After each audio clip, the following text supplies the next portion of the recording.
Morjesta. Taas olisi mönkiä tallissa ja pientä projektia siinä.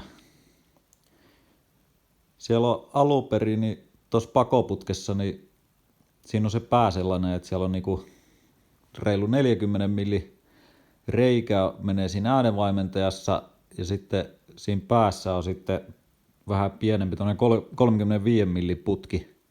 Ja siellä on sitten semmoinen niinku kipinäverkko tai jonkunnäköinen katalysaattori, en tiedä mikä se on, mutta sen kun ottaa sieltä irti ton pakoputken pään, niin se näyttää tältä. Ja tollanen tötterö siellä, ja tuohan kuuluu niinku huoltoon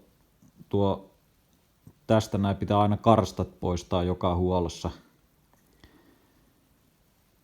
Ja tossa noin vähän lueskellut tuolta, toi ilmeisesti niin sen verran jarruttaa niinku pakokaasujen virtausta, että se alkukäyrä käy ensinnäkin kuumempana punahehkusena siellä ja sitten se vähän niinku ahistaa pakoputkeen muutenkin, että voi olla, että vaikuttaa myös tehoihin ja sitten tää tekee siihen aika sivistyneet äänet tohon mönkiä. Niin katsotaanhan mitä sinne keksittiin tilalle, että me tässä näin on vähän rakennellut, niin siellä on nyt pikkusen paksumpi putkepää näkyy ja se on vähän lähempänä katetta, ei ole niin esille työntyvä kuin mitä tää alkuperäinen oli. Mutta katsotaan vähän tarkemmin mitä sinne tuli nyt oikein värkättyä.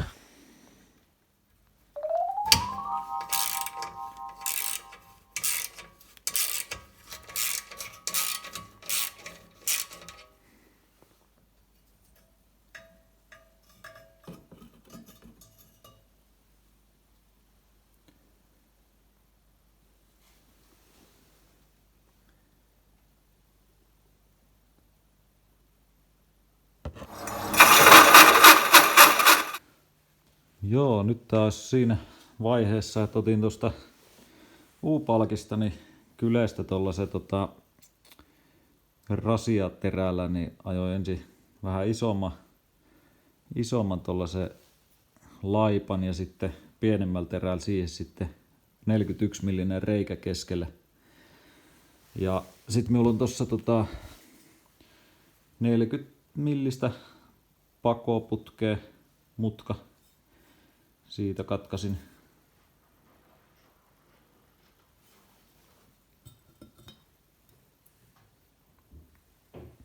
siihen jää pieni puolen millin rako, niin voi hitsata sen tohon kiinni.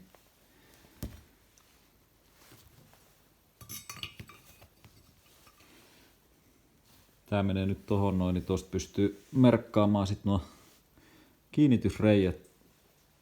Porailen ne siihen ja sit sen jälkeen hitsaan ton mutkan tuohon noin paikalle.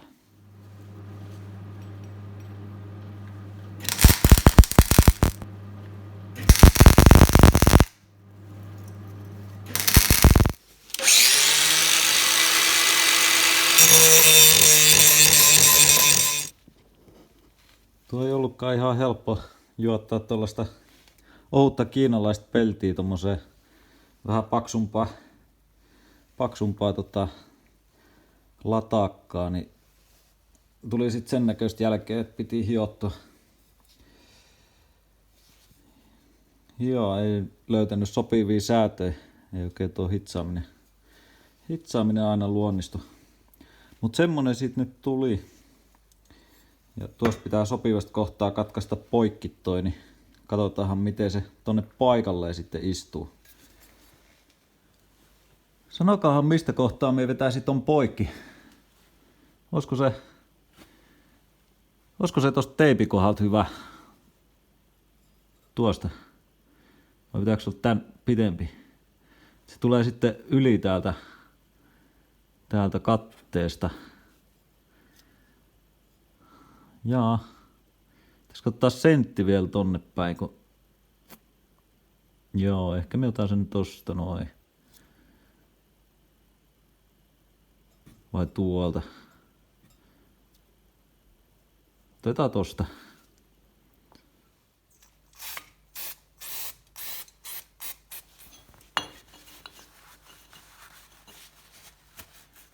Me värittelen tän tällaisella ruosteisto pohjamaalilla kautta pintamaalilla kautta lakalla. Tää on niinku 4-in-1. Tää ei oo kuumakestomaali, mutta tää nyt on toiminut joskus noissa pakoputkissa muistaakseni ihan hyvin. Niin laitetaan sitä siihen pikkusen.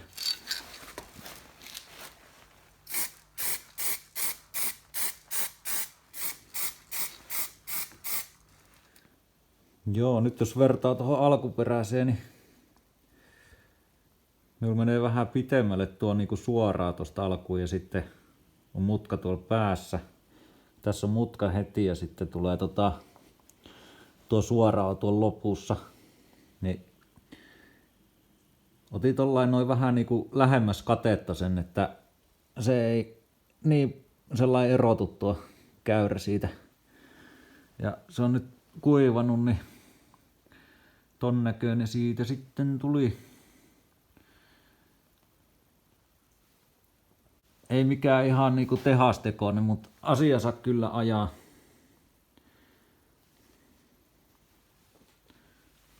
Tuossa oli tuossa liitoksessa niin tuollaista pakoputken asennustahnaa laitettu tehtaalla, niin laitetaan tuollaista vyrtipakoputken asennustahnaa siihen sitten vähän tiivisteeksi. Tää on vissiin jotain savea, en tiedä. Sellaista, että tarttuu joka paikkaan muualle kuin sinne, mihin sen pitäisi tarttua.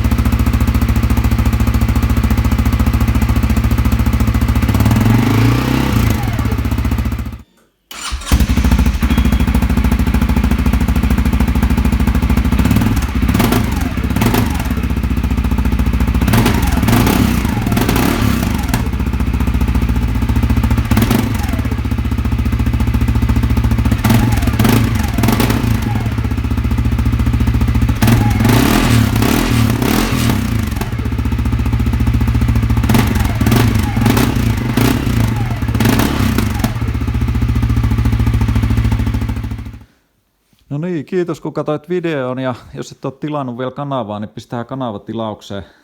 Niin on sitten järkeä tehdä näitä jatkossakin mönkiä videoita. Ja tuo ei tuossa videolla kuulosta niin näköjään tuo ääni, että tyhjäkäyntihän tässä on aika samanlainen kuin aikaisemminkin, mutta sitten kun painaa kaasuun, niin se kuulostaa jo niin kuin siellä olisi moottori sitten, niin pitää tuossa noin käydä huomenissa vähän ajelemassa ja katsoa miten se pelittää, mutta tuon otin oikeastaan sen takia pois, että ei tarvii sitä huoltoasiaa miettiä, että onko se tukossa tai ei, että se on nyt samanlaista putkea niin kuin alusta loppuun saakka, tuommoista 40 millistä, niin varmaan aina parempi. Morjes.